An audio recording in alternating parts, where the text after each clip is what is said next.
تاکہ وہ ہنر سیکھ سکیں. ہیلتھ کارڈ، ہیلتھ انشورنس، یعنی کہ ایک غریب گھر میں، وہ تو ہم پنجاب میں پختونخوا میں تو وہ کر چکے ہیں، پنجاب میں انشاءاللہ سال کے اینڈ تک سب کو ہیلتھ کارڈ مل جائے گا، ہیلتھ انشورنس.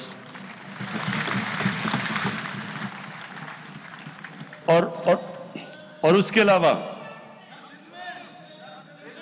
ہاں لیکن میں عرض کر دوں، یہ صوبے خود کر رہے ہیں، یہ ہم سینٹر سے نہیں کر رہے.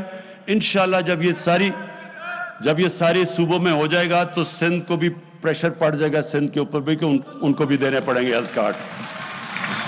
اور پھر جو ہمارا بہت بڑا پروگرام ہے، جو ہم نے افورڈیبل ہاؤسز، لوگوں کو گھر دینے ہیں، غریب طبقوں کو جو آج تک کبھی پیسے ان کے پاس نہیں ہوتے گھر بنانے کے لیے، تو ایک غریب خاندان کو ہم پورا سود ان کو ہم وہ قرضے دیں گے، یعنی جس طرح کہ اگر انہوں نے مہینے کا کرایہ دینا ہے، وہ کرایہ کی جگہ وہ قسط ہو جائے گی اور ان کا گھر اپنا ہو جائے گا. کسانوں کے لیے کسان کارڈ، یہ پہلی دفعہ ابھی پنجاب میں شروع ہے. یہ ہماری ساری انشاءاللہ جدھر بھی آزاد کشمیر میں بھی، گلگت بلتستان اور پختونخوا میں بھی، اس کا مقصد یہ ہوگا کسان کارڈ کا کہ بجائے کسان کے اوپر واؤچرز ہوتے تھے اور بڑے مشکل ہوتے تھے، ان کو پیسہ بھی نہیں نیچے پہنچتا تھا، اب ان کو کارڈ ملے گا. اس کارڈ کے اوپر جو بھی سبسڈی ہے، کھاد کے اوپر ہے، ٹیوب ویل کے اوپر ہے، کیڑے مارنے والی دوائیوں پہ ہے، اور اگر کوئی فصل ان کی خراب ہو جائے تو ڈائریکٹ کارڈ کے اوپر اب ہم سبسڈی دیں گے. یہ انشاءاللہ سال کے اینڈ تک پورا کسان کارڈ ساری جگہ چلا جائے گا. اور کسانوں کے لیے اس کے علاوہ 10 ڈیمز بن رہی ہیں پاکستان میں. انشاءاللہ اگلے 10 سال تک ہماری 10 ڈیمز پوری ہو جائیں گی. 2025 میں مومن ڈیم سب سے پہلے بن جائے گی، اس کے بعد پھر داسو. اور اس کا یہ ہوگا پہلی دفعہ پاکستان میں 50 سال میں کوشش کی ہے کہ پاکستان کے ریزروائرز بڑھے تاکہ کسانوں کو پانی زیادہ ملے، کیونکہ آگے پانی کا بڑا مسئلہ آ رہا ہے. اور پھر تعلیم میں سب سے پہلے تو ایک کریکولم، ایک نصاب. یہ بڑا مشکل کام تھا. میں اپنی ٹیم کو، دونوں جو ہمارے پروونشل اور فیڈرل ایجوکیشن منسٹرز ہیں، ان کو خاص طور پہ میں داد دیتا ہوں. بڑا مشکل کام ہے ایک نصاب، کیونکہ انگریزوں کا بنایا ہوا سسٹم تھا. ایلیٹ کے لیے انگلش میڈیم، لوگوں کے لیے اردو میڈیم، 7 دینی مدرسے، 3 سسٹمز تھے. یہ بڑی مشکلوں سے ہم ایک نصاب لے کے آئے ہیں. اور اس کا مقصد کیا ہے؟ اس کا مقصد یہ ہے کہ عام لوگوں کو، جن کو موقع ہی نہیں ملتا اوپر آنے کو کیونکہ ان کو انگریزی نہیں آتی، تو ان کو انگریزی بھی سکھائی جائے، اور دوسری طرف جو انگلش میڈیم ہے وہ بالکل ایک علیحدہ ہی قوم نہ بن جائے، وہ ان کے اندر بھی پاکستانیت ڈالیں. اور ساتھ ساتھ جو سب سے بڑی چیز انشاءاللہ اگلے 5 مہینے میں ہو جائے گا، 8، 9 اور 10 میں کلاسز میں ہم ایک سیرت نبی کا پورا ایک کورس شروع کر رہے ہیں.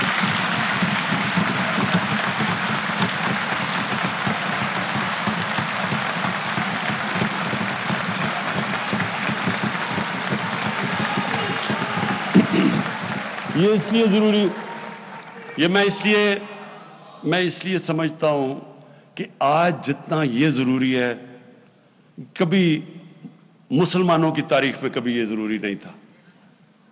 ضروری تو خیر ہمیشہ تھا، جس طرح میں نے شروع میں کہا کہ کوئی اس قرآن میں جب انہوں نے ان کو رول ماڈل بنا دیا ہماری بہتری کے لیے، جو ان کو فالو کرے گا وہ اوپر چلا جائے گا. جو مدینہ کی ریاست کے اصولوں پہ قوم کھڑی ہوگی وہ اوپر چلی جائے گی. یہ تو اللہ نے اس لیے ہمیں ان کی سنت پہ چلنے کو کہا ہے. لیکن مجھے احساس ہوا کہ ہمارے بچوں کو سمجھ ہی نہیں ہے. نہ قرآن پڑھ لیتے ہیں لیکن قرآن کی ان کو سمجھ نہیں ہے. لیکن ان کی زندگی وہ آسان ہے بچوں کے لیے سمجھنا، وہ تو ایک تاریخ کا حصہ ہے، اور اس سے کیریکٹر بلڈنگ ہو.